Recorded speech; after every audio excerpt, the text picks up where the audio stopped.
चुनावी मुद्दों को आपके बीच में रखने से पहले मैं हमारे पार्टी के कुछ मुद्दे आपके बीच में रखना चाहूंगा। अगर यहां पे हमारा समाज, हमारा परिवार हमें इजाजत दे तो, आप लोगों की सहमति है तो मैं अपनी बात आप लोगों साथियों, जैसा कि आप जानते हैं, विरोधी दल चुनावी दौर में नहीं बल्कि हर एक वक्त हमारे मूवमेंट, हमारी बहुजन समाज पार्टी को गुमराह करने के लिए, उसको तबाह करने के लिए हमारे कार्यकर्ता, हमारे युवा साथी, हमारे सभी समर्थकों को गुमराह करने के लिए साम दाम दंड भेद का इस्तेमाल करते रहते हैं। इसमें से सबसे एक बहुत जरूरी चीज मैं आप लोगों के बीच में आज रखना चाहूंगा। साथियों, दुश्मन कभी भी सामने से आके वार रखता, हमारे लोगों के बीच में ये बहरूपिये भेजते हैं और हमारे समाज के लोगों को अंदर से तोड़ने की कोशिश करते हैं। ये लोग किस रूप में आते हैं, आप लोगों ने कैसे पहचानेंगे, मैं आपको बताना चाहूंगा। हमारे युवा साथियों को स्पेशली आप लोग ध्यान से सुनिएगा। आप लोगों में गर्म जोश बहुत है और मुझे वो बहुत अच्छा लगता है।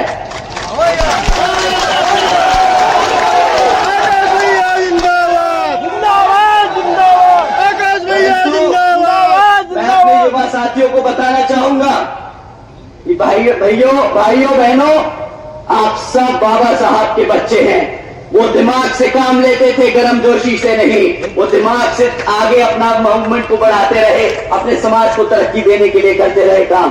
तो साथियों, ये आपको अब दिमाग से सोचना होगा, दिल से नहीं। आपके बीच में जो बहरूपिये हैं वो किस तरह आप लोगों को गुमराह करने का काम करते हैं। साथियों, वो बहरूपिये नीला पटका पहन के आएंगे। वो साथियों बहुजनों की बात करेंगे। साथियों, वो आपसे बहन जी की भी बात करेंगे, वो बात करेंगे बाबा साहब की, वो आपके हकों की बात करेंगे। परंतु साथियों, जब बात वोट डालने की आए, जब बात आपके साथ संघर्षों में खड़े होने की आए, तब वो आपके नहीं, आपके अपने नेता की नहीं, विरोधी पार्टियों के नेताओं की बात करेंगे। बताएंगे किस तरह कांग्रेस, बीजेपी, उनके छोड़े हुए चमचा लोग, वो किस तरह उनके नेता हैं। साथियों, आप लोगों को ऐसे लोगों से बचकर रहना होगा। और ये बहरूपिये ऊपर से लेकर नीचे तक हर स्तर पर मिलेंगे, हर मोड़ पर मिलेंगे आपको गुमराह करने के लिए। तो कभी कोई बहरूपिया आपको कार्यकर्ता के रूप में दिख जाए, कोई बहरूपिया आपको पदाधिकारी के रूप में मिल जाए, परंतु साथियों, आप इन बहरूपियों को पहचान कर इनको सतर्क ना करना, इनको कभी मत पहचानना, इन्हें कभी मत बताना कि आप इन्हें पहचान चुके हो।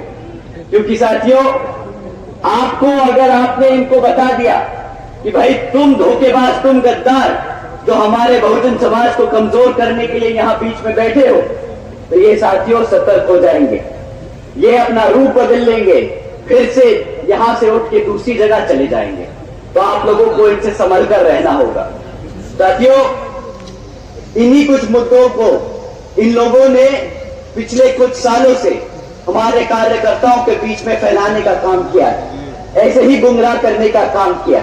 इसमें से एक सबसे इंपॉर्टेंट, सबसे जरूरी मुद्दा किताबों का। बहुत से नेता लोग डरते हैं बोलने में किताब, परंतु मुझे गर्व है कि मेरी पार्टी, हमारी बहुजन समाज पार्टी किसी धरना सेठ के पैसे पे नहीं, अपने कार्यकर्ता के धन से चलती है। साथियों, आप जानते होंगे इलेक्ट्रल बॉन्ड्स के बारे में, आप लोगों ने उसकी खबरें जरूर सुनी होगी। अगर नहीं सुनी तो मैं आपको कुछ इंपॉर्टेंट, कुछ जरूरी बातें उसके बारे में बताता हूं।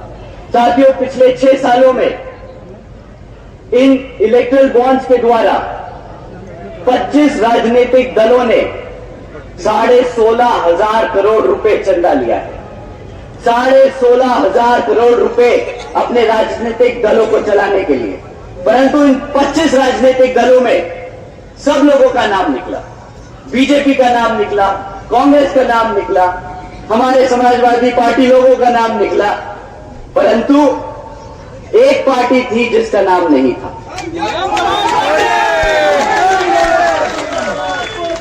आपको पता है किसकी पार्टी थी वो?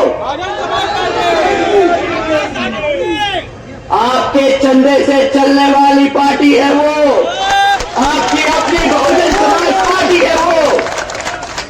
साथियों, बहुजन समाज पार्टी ने कभी नहीं किसी धरना सेठ से 1 रुपया लिया, ना आज तक लिया है, ना आगे कभी लेगी। हमारे कार्यकर्ताओं के तन मन और धन से हम लड़ते आए हैं ये चुनाव, आज तक और आगे भी लड़ते रहेंगे।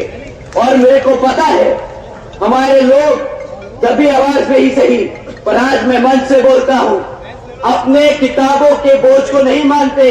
वो कहते हैं भैया ये किताबों का बोझ नहीं, ये किताब मेरा कर्तव्य है, क्योंकि इस किताब के बलबूते पे मेरा मूवमेंट आगे चलता है, बाबा साहब का मिशन आगे बढ़ता है, बहन जी के हम हाथ मजबूत करते हैं। तो साथियों, ये जो बहरूपिये, ये जो नीला पटका लगा के आपको भटकाने की कोशिश करते हैं, इन्हें अगली बारी सही में मुंह पे तमाचा लगा के बोलिएगा कि किताब कर्तव्य है मेरा, और तुम जैसे लोगों को हमें हमारे समाज में बीच में रहने की कोई जरूरत नहीं।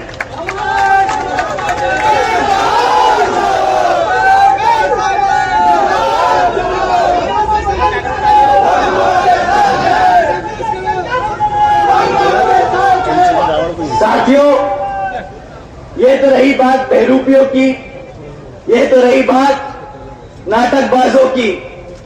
अब बात करते हैं चुनाव में जो पार्टियां आप लोगों के बीच में आकर आपसे वोट मांगने का काम करने वाली।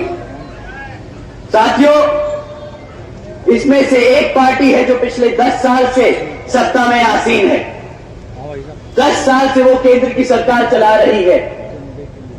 अब समय आ गया है कि आंख बंद कर नहीं, इनके मीठे बातें सुन के नहीं, इनसे सवाल कर इनको जवाब देने का।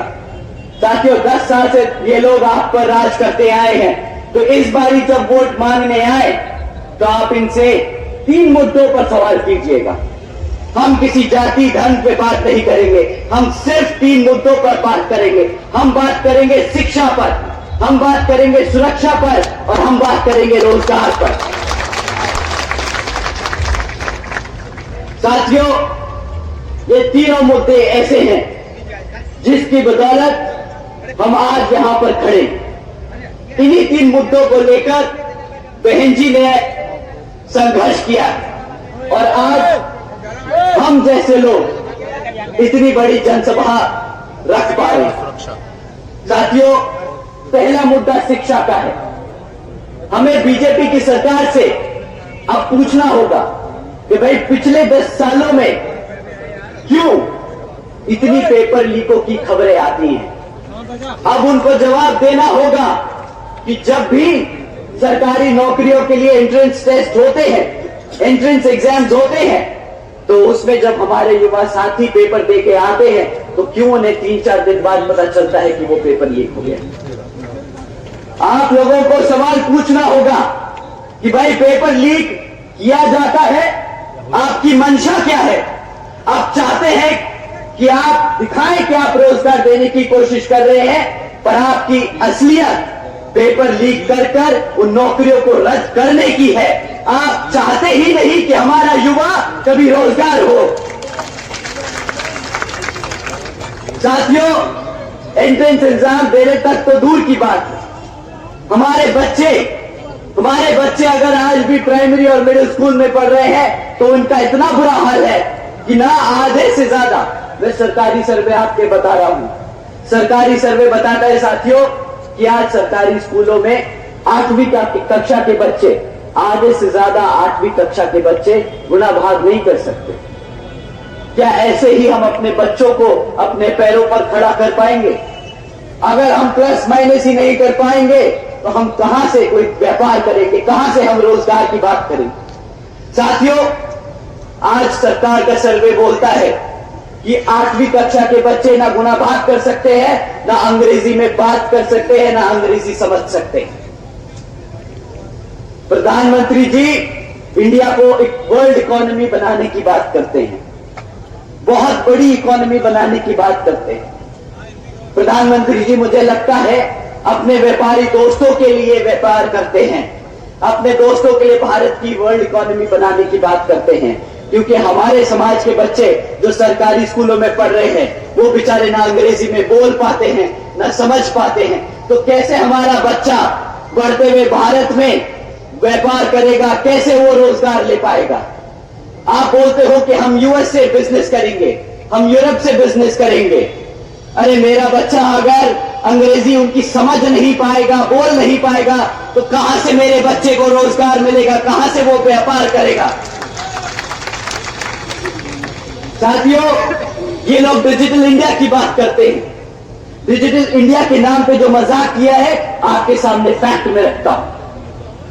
साथियों, सरकारी स्कूलों में 65% सरकारी स्कूलों में आज एक भी कंप्यूटर नहीं है। जब कंप्यूटर नहीं होगा तो बच्चे सीखेंगे कैसे? अगर सीखेंगे नहीं तो बनेगा कहां से डिजिटल इंडिया? कौन सा डिजिटल इंडिया की बात करते हो अगर हमारे बच्चों को कंप्यूटर चलाना नहीं आएगा? साथियों, जिन बच्चे कुछ सरकारी स्कूलों में अगर टूटा फूटा एक अगर कंप्यूटर पड़ा भी होगा तो उसमें इंटरनेट कनेक्शन नहीं होगा। अगर इंटरनेट कनेक्शन नहीं है तो बच्चा कहां से दुनियादारी के बारे में समझेगा? कहां से उसे पता चलेगा कि अमेरिका में क्या हो रहा है, जापान में क्या हो रहा है, चाइना में क्या हो रहा है? परंतु ये लोग सिर्फ मार्केटिंग करना चाहते हैं। डिजिटल इंडिया का बड़ा पोस्टर छापेंगे और पूरे भारत में घुमाएंगे, उस पे हजारों करोड़ रुपया खर्चेंगे, पर डिजिटल इंडिया की योजना के नाम पर 1 रुपया खर्चना नहीं पसंद करेंगे। साथियों, दूसरा सबसे जरूरी मुद्दा जिस पे आपको उनसे सवाल उठाने, वो है हमारे युवा साथियों के लिए रोजगार का। रोजगार के नाम पर पिछले 10 सालों में आज एक फैक्ट सामने आता है। भाई, पिछले 10 सालों के इनके काम के बाद आज हमारे यहां 3 में से 1 ग्रेजुएट युवा बेरोजगार घूम रहा है। अब अगर 3 में से 1 ग्रेजुएट बेरोजगार घूम रहा है तो मतलब 2/3 भारत के युवा साथी बेरोजगार हैं। रही बात जो लोग पढ़ लिख चुके हैं, अगर बाय चांस गलती से ये जो करप्शन बड़ी बखूबी से करते हैं, अगर गलती से नौकरी का पर्चा निकाल दे तो वहां पे क्या भीड़ भाड़ मचती है, क्या मारामारी होती है। ये एक न्यूज क्लिपिंग सुन के, न्यूज क्लिप की हेडलाइन सुन के बताता हूं। साथियों, एक न्यूज क्लिप थी जिसमें का हेडलाइन 90,000 से ज्यादा पीएचडी स्कॉलर्स, इंजीनियर्स और ग्रेजुएट्स क्लास 4 की नौकरी के लिए अप्लाई कर रहे हैं। बताओ, 90,000 से ज्यादा इतने पढ़े लिखे बच्चे एक क्लास 4 की नौकरी के लिए अप्लाई कर रहे हैं। क्लास 4 की नौकरी की क्वालिफिकेशन 5वीं पास है। 5वीं पास के क्वालिफिकेशन पे हमारे पीएचडी स्कॉलर्स को अप्लाई करना पड़ रहा है। इतनी मारामारी है साथियों। पर ये लोग बहुत गर्व से बोलते हैं कि कैसे इन्होंने रोजगार को रोक के लोगों को पेट भरने का काम किया, लोगों को पेट भरने का काम किया। ये बोलते हैं कि भाई हमने आज 80 करोड़ से ज्यादा लोगों को, सरकार के लोगों को, भारत के लोगों को मुफ्त में राशन देने की स्कीम चलाई है। साथियों, केंद्र की भाजपा के बड़े से छोटे नेता और जितने भी भक्त आपको मिलेंगे वो बोलेंगे कि मेरी पार्टी ने 80 करोड़ जनता को मुफ्त में राशन दिया है। पर इन मूर्खों से कोई पूछे कि अबे उल्लुओ, अगर तुमने 80 करोड़ जनता को मुफ्त में राशन दिया है तो मतलब आधी जनता बेरोजगार घूम रही है, इसका क्या जवाब है तुम्हारे पास? अगर आधी जनता बेरोजगार घूम रही है तो राशन नहीं चाहिए था तुमसे। 2014 में तुम्हें राशन के वादे पर सत्ता में बिठाने का काम नहीं किया था। तुमने वादा किया था हर साल 2 करोड़ नौकरी देने का, 80 करोड़ जनता को भिखारी बनाने का वादा नहीं किया था। आनंद संघर्ष करो, आकाश आनंद संघर्ष करो।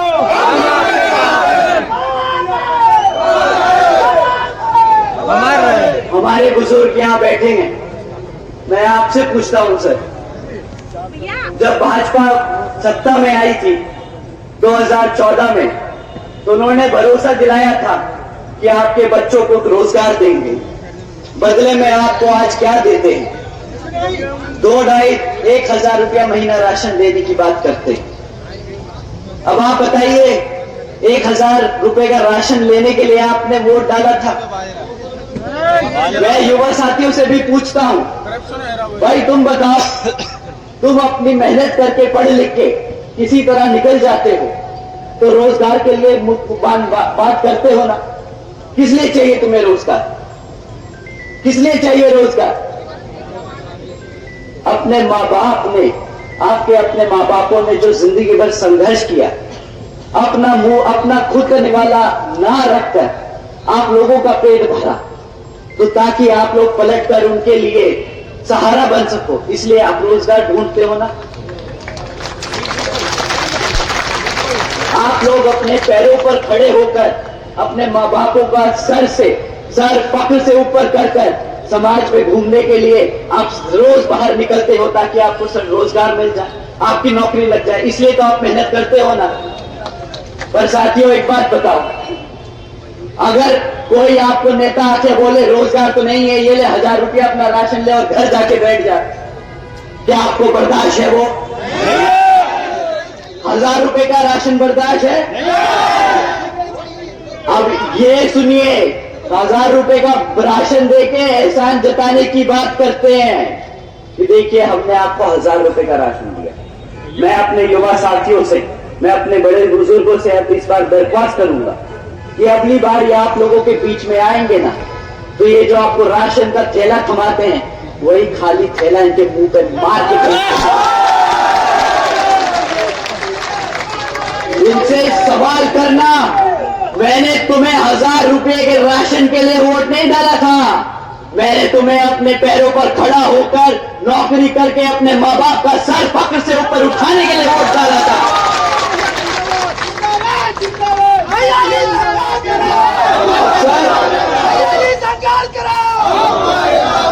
और मैं अपने युवा साथियों से दूसरा सवाल करने को पूछूंगा। आप साथियों पूछिएगा इनसे कि तुमने 1,000 रुपए के हिसाब से हमें 6,000 रुपए का राशन दे दिया, मान लिया, परंतु अगर मुझे क्लास 4 की नौकरी भी मिलती तो 15 से 20,000 रुपए महीना कमाता, साल का कम से कम 2 से 2.5 लाख रुपया कमाता। तुमने मुझे बदले में क्या दिया? 2.5 लाख रुपए के बदले 6,000 रुपए का राशन, 12,000 रुपए का राशन। अबे तुम लोग क्या हमें बेवकूफ समझते हो? मेरा समाज अब उठ रहा है, बाबा साहब का समाज अब ये बर्दाश्त नहीं करेगा। ये गुजरात का मॉडल अपने को समझ नहीं आता है भाई साहब।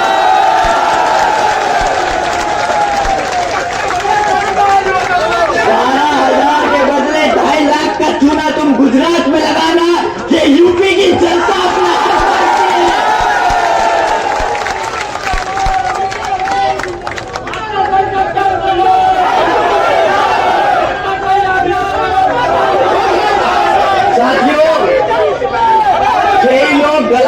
फाड़ कर सड़क पर घूम रहे थे आपके साथ बीच में। महंगाई महंगाई महंगाई, किस बात की महंगाई? तब इन्होंने गला फाड़ के बोला था 50 रुपए का पेट्रोल बहुत महंगा है, हमारा गरीब आदमी कैसे पेट्रोल इस्तेमाल करेगा? गैस सिलेंडर 400 रुपया का है, कैसे इस्तेमाल करेगा? कैसे रोटी पकाएगा? आज इनसे कोई पेट्रोल और गैस सिलेंडर पे बात कर पाता? आप ही बता दो, पेट्रोल का दाम 2014 में क्या था? 65 रुपए, 50, 60, 65, 10। आज क्या दाम है?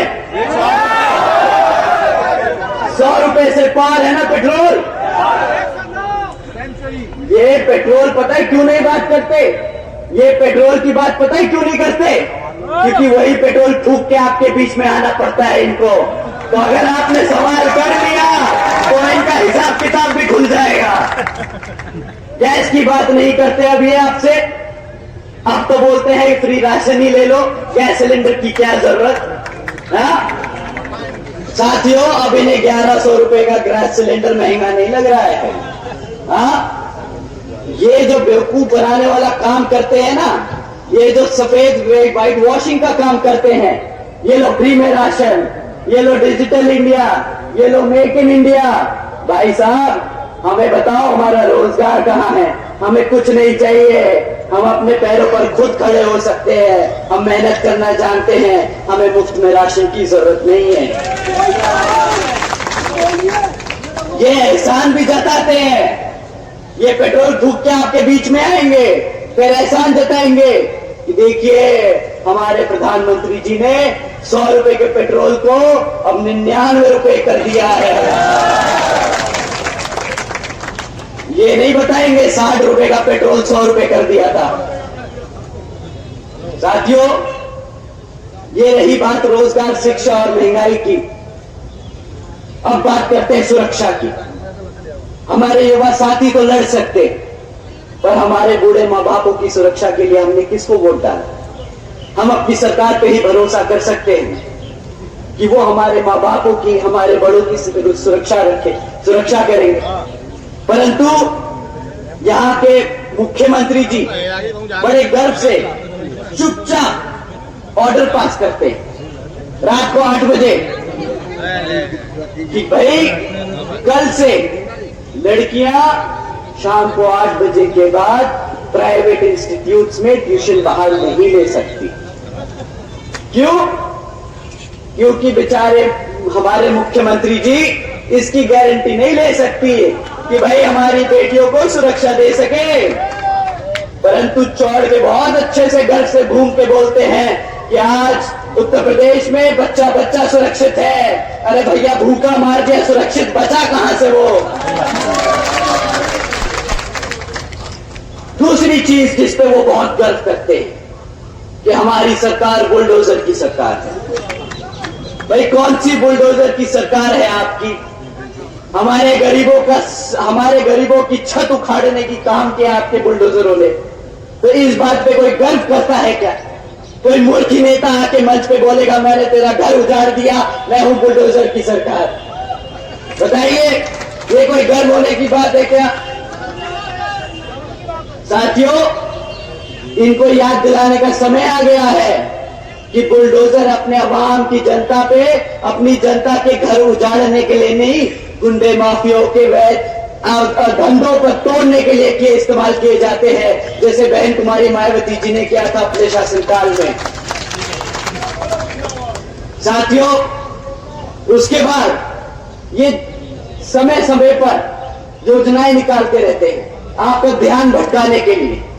कभी फलाना योजना, कभी ढिमकाना योजना, और जब ये योजनाओं के नाम थक जाते निकालते निकालते तो उस पर 2.0 निकाल देते हैं, जैसे बड़े मियाँ छोटे मियाँ 2.0 है। इन्होंने तो सारा रोजगार को, योजनाओं को मूवी के टाइटल बना रखा है। इनसे बोलिए कि भाई मुफ्त में इंटरनेट जो आपने प्राइवेट सेक्टर के द्वारा दिलवाने का काम कर रहे हैं ना, इससे हमारा पेट नहीं भर रहा, इन योजनाओं से कोई फायदा नहीं हो रहा है। इन योजनाओं से हमारा समाज समझदार है, ये सब जो नाटक कर लिया है ना, अब बस समय हो गया है, अब समय हो गया है जवाब देने का। बहुत कर ली, बहुत नाटकबाजी। अब हमें जरा बता दीजिए कि ये जो अग्निवीर योजना के तहत तुमने हमारे युवाओं के साथ बेइज्जती करने का, मजाक करने का काम किया है, तो उसका जवाब कहां है? 4 साल का रोजगार, 4 साल के रोजगार के लिए आपको 10 साल तक सत्ता में रखा क्या? बताइए साथियों। 2 करोड़ सालाना नौकरी देने का वादा किया था, दिया क्या 2 करोड़ नौकरी? साथियों, ये इनसे बड़ा देशद्रोही कोई नहीं। समझने की कोशिश कीजिएगा, इनसे बड़ा देशद्रोही नहीं। ये आपके बच्चों को पढ़ने नहीं देंगे। जब पढ़ेगा नहीं बच्चा तो कभी अपने इतिहास के बारे में नहीं जान पाएगा। जब इतिहास नहीं पता होगा तो जो सामने वाला आज बता रहा है वही मानेगा। आपको पढ़ने तो देगा नहीं, जब पढ़ोगे नहीं तो अपना इतिहास नहीं जानोगे, ना अपना रोजगार कभी ले पाओगे। ये क्या करेंगे? फिर से गुलाम बनाएंगे आपको। रिजर्वेशन खत्म करने का नया तरीका ढूंढा है इन्होंने। जब नौकरियां नहीं होगी तो रिजर्वेशन कहां से देंगे?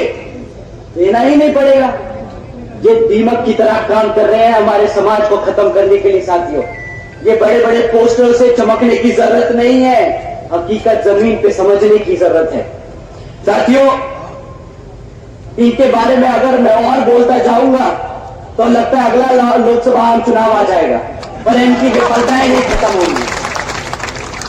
पर मैं दूसरी पार्टियों के बारे में भी आपको बताना चाहूंगा। दो तीन मुद्दे बस, ज्यादा नहीं, क्योंकि आप यहां बहन जी के बारे में सुनने आए हैं, इनके विफलताओं के बारे में नहीं।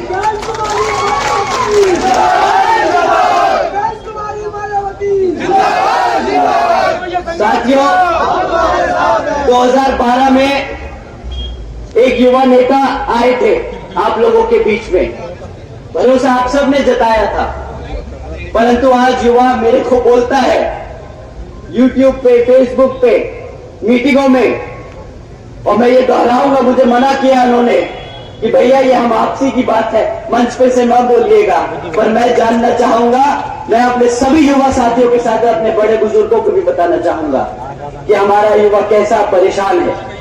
वो बोलता है हंसी मजाक में कि भैया लाल टोपी पे साइकिल पे बैठ कर आए थे, वो लाल टोपी खुद पहन के आए तो बस आखिर में टोपा हमें ही पहना गए भैया। साइकिल पे पहन के पूरा प्रदेश घूम लिए हैं, आज उस साइकिल में ना हवा है ना हमारे पेट में खाना है, पर इनसे भैया अगली बारी इनको वोट नहीं डालना है।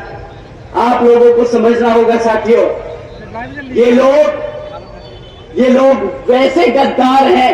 अभी आप लोगों के सामने ये सबूत रखता हूं, हमारे मुसलमान भाई बहन यहां मौजूद हैं। पिछली बारी उन्होंने भी भरोसा किया था इन पर, उन्होंने भी भरोसा किया था इन पर और एक तरफा वोट डाला था, भरोसा करके वोट डाला था। पर आज जब हमारे मुसलमान समाज के ऊपर अत्याचार होता है तो इनके मुंह से एक चू नहीं निकलती है। बता दीजिए मेरे भाइयों बहनों कि क्या निकले इन्होंने एक बार भी क्या अपने समाज के लिए कुछ मुंह खोला क्या? परंतु साथियों, जब रिजर्वेशन इन प्रमोशन का बिल संसद में प्रेजेंट होता है तब इनका हाथ और मुंह सबसे तेज आगे चलता है, सबसे आगे बढ़कर ये बिल फाड़ने का काम करते हैं। साथियों, ऐसी पार्टियों को अपने बीच में घुसने मत देना। बहुत हो गया इनका भाषणबाजी, बहुत हो गया मौका, अब रिजल्ट चाहिए भैया। 5 साल के रिकॉर्ड से साथ हमसे बात करिए कि पिछले 5 साल में अपने शासनकाल में तुमने करा क्या हमारे लिए। साथियों, इसी क्रम में कांग्रेस पार्टी भी आपके बीच में आएगी कि आ चुकी है, कि आगे चली जाएगी, उनका विचारों का पता नहीं। मणिपुर से निकले थे, कन्याकुमारी जा रहे हैं, किसके साथ किसके लिए पता ही नहीं। आजकल बोलते हैं भारत जोड़ो भारत जोड़ो। 60 साल दिया इस जनता ने इन्हें, 60 साल तक सत्ता में रखा, तब तो तुम लोगों ने भारत नहीं जोड़ पाए। आज जब तुम्हारी हालत इतनी खस्ता हो चुकी है तो तुम सड़क पर घूमकर भारत जोड़ो की बात करते हो। मेरा समाज भारत जोड़ो की बात नहीं करता। हमारा समाज रोजगार की बात करेगा, हमारा समाज आज की बात करेगा।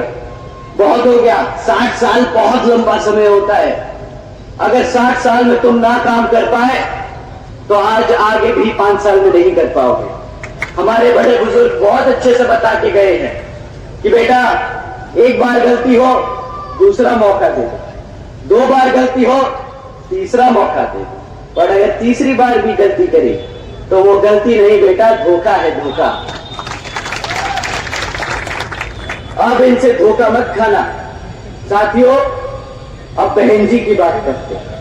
हमारे आदरणीय बहन कुमारी मायावती जी ने जो काम किए हैं, मैं चाहूंगा हमारे युवा साथी ध्यान से सुने, क्योंकि ये जो काम मैं आपको अब बता रहा हूं, ये काम हम दोबारा करेंगे और इसको दुगने स्तर पे करेंगे अगर आप हमें ना चाहते।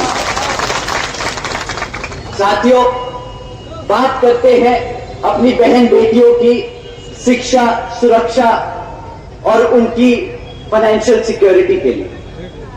साथियों, देश में पहली बार बहन जी ने एक योजना चलाई, महामाया गरीब बालिका आशीर्वाद योजना। हमारे बड़े बुजुर्गों के बारे में पता होगा। इस योजना के तहत साथियों, बहन जी ने 3,25,000 बच्चियों को उनके पैदा होने पर 1 लाख रुपए देने का काम किया। साथियों, इस योजना के तहत देश में पहली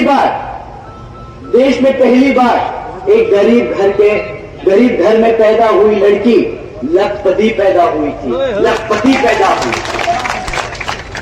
साथियों, बहन जी ने इस योजना के तहत 3,25,000 करोड़ रुपए अपनी बच्चियों को देने का काम किया है।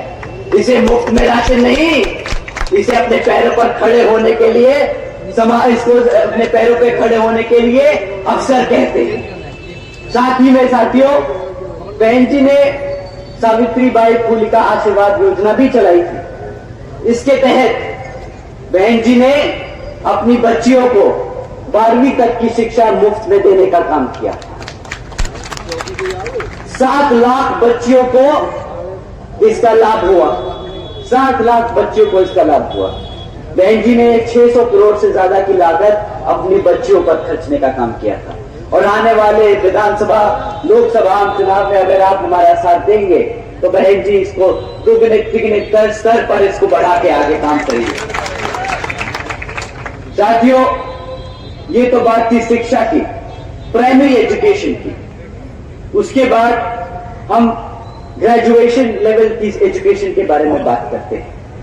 साथियों, बहन जी ने प्रदेश के व्यावसायिक technical institutes, engineering colleges, polytechnic एवं इंडस्ट्रियल ट्रेनिंग इंस्टीट्यूट्स में हमारे अन्य पिछड़े वर्गों के छात्रों के लिए 27वीं सदी आरक्षण की व्यवस्था तय की। उन्होंने अपने पिछड़े समाज को लेकर पढ़ाई लिखाई में आगे बढ़ाने का काम किया था।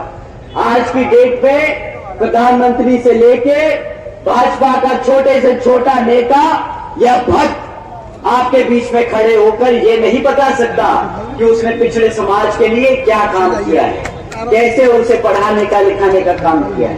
परंतु हमारे पास रिकॉर्ड है, हमारी नीतियां हैं, हमारे पास डेटा है बताने के लिए। साथियों, इसी क्रम में बहन जी ने खाली सीटों में आरक्षण नहीं किया था, बल्कि सरकारी कॉलेजेस के हॉस्टल्स में भी 27% आरक्षण देने का काम किया था अपने पिछड़े वर्ग के भाइयों बहनों के लिए। इसी के साथ साथ बहन जी के गवर्नेंस मॉडल के तहत चलकर बसपा की सरकार ने प्रदेश में अपने शासनकाल में 12,500 करोड़ से 12,500 करोड़ की लागत से हमारे सभी SC, ST, OBC व आदिवासी समाज के 3,50,000 से ज्यादा परिवारों को महामाया आवास योजना के तहत अपना खुद का घर देने का काम किया।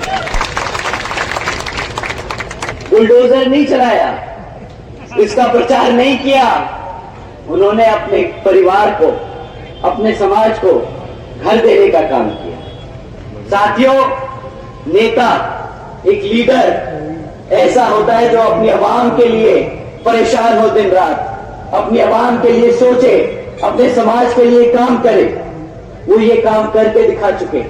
और अगर आप लोग दोबारा मौका देंगे तो आने वाले लोकसभा चुनाव में अगर आप उन्हें प्रधानमंत्री बनाकर पार्लियामेंट में भेजने का काम करेंगे तो यही योजनाएं पूरे देश में लागू करने का बहन जी काम करेंगी। साथियों, यही नहीं बल्कि बहन जी की सरकार में कृषि एवं संबंधित कार्यों में मिनिमम डेली वेजेस को 55 रुपए से बढ़ाकर 100 रुपए प्रतिदिन करने का बहन जी ने काम किया था। और साथियों, पिछड़े वर्ग के लोगों की क्रीमी लेयर की वार्षिक आय को 3 लाख रुपए से बढ़ाकर 5 लाख रुपए करने का भी काम किया था।